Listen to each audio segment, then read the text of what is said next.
What's going on, everyone? Jeremy here from the Quartering, and apparently enough time has passed now that everybody's already getting to work on what to do about Chadwick Boseman in Black Panther 2. If you remember, hilariously, media was speculating just hours after the announcement of his passing to an appropriate amount of venom from the Marvel fans. Chadwick Boseman was an excellent actor, but business is not going to stop. And so Disney probably already knew he was sick. I'm guessing if they had this plan in place already. This is also just a rumor, so who knows? Although, given everything we know about Marvel and Disney's plan, this would make perfect sense. But just a few days ago, it kept saying, outside this article covers Disney and Marvel struggling with Black Panther's future. Outside his immediate family, very few people knew Chadwick Boseman was sick. No fans knew, and no filmmakers knew. Well, I guess they didn't know.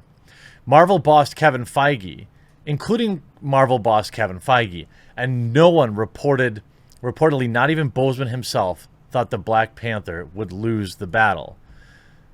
For 4 years, the man who brought T'Challa off the comic book and to the big screen fought his battle in secret, according to the Hollywood Reporter. Though Boseman had become significantly thinner, he was still convinced that he could beat it. I would be too. And not only gained the weight back, going to beat it, and was set not only to gain the weight back for Black Panther 2, but begin working on another film project in September. Boseman's producing partner, Logan Cole's longtime agent Michael Green, trainer Addison Henderson, and director of On 42, Brian Helgeland, were among only a handful of non-family members who knew of his condition. That shows that these people really respected him. Like, nobody leaked this to the press. Everyone, I'm actually shocked that no one leaked this to the press.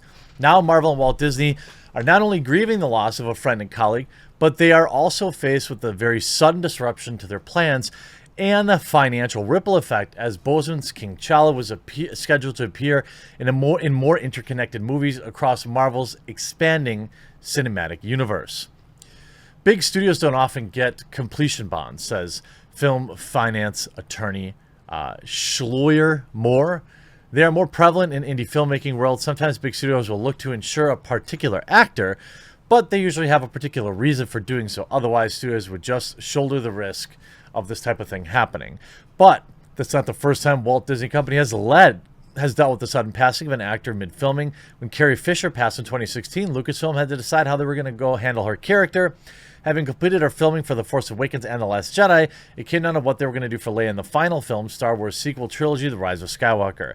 At first, director J.J. Abrams said they weren't going to include Leia at all. Such sudden recasting, one of the most popular characters in recent memory, was completely out of question, and there was a distaste for using CGI, but they found a way to give the beloved actress one last role.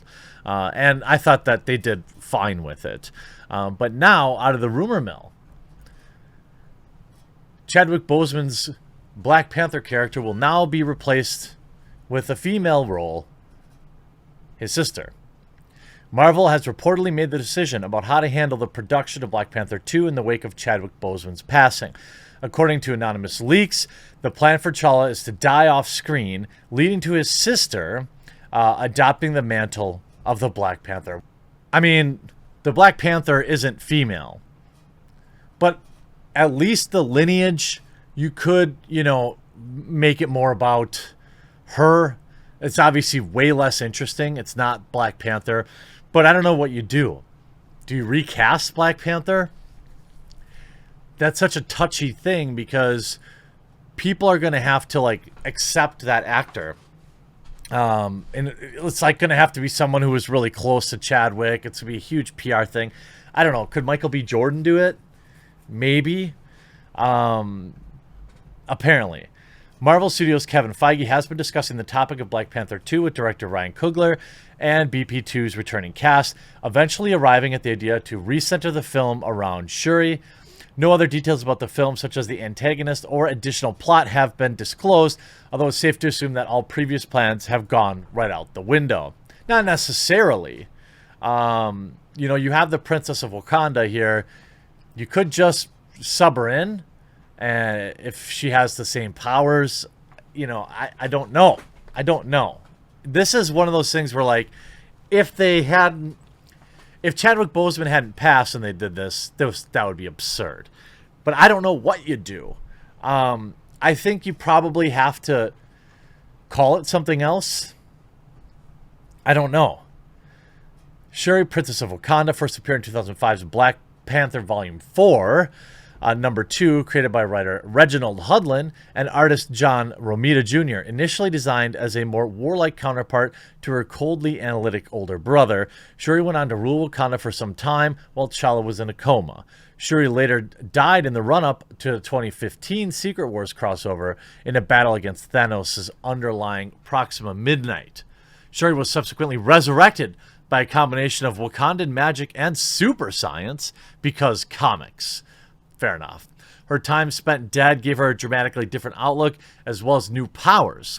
The second iteration of Shuri heavily influenced Wright's depiction of the character in 2018's Black Panther, and in turn, Wright's Shuri has an impact in the comics. In the wake of Black Panther film taking over the known universe, Shuri got her own 10-issue solo comic, which was You know, it's scheduled to begin filming in March 2021 with a planned release date of May 2022. It is still planned as the first film of Phase 5 and the Marvel Cinematic Universe alongside Captain Marvel 2, Ant-Man 3, Blade, and the Fantastic Four. 10 years ago, I'd be really excited for that lineup. I'm not excited about the Blade remake. Wesley Snipes is Blade. I don't know if I see anyone else playing Blade at all. Black Panther, I think the audience would accept somebody else playing Black Panther given the circumstance. Like, would I rather see the Black Panther character carried on than killed off? Yeah, I think I would. I think, to me, having an off-screen death for Black Panther is just, I don't know. I don't love it, but what can you do? I think if you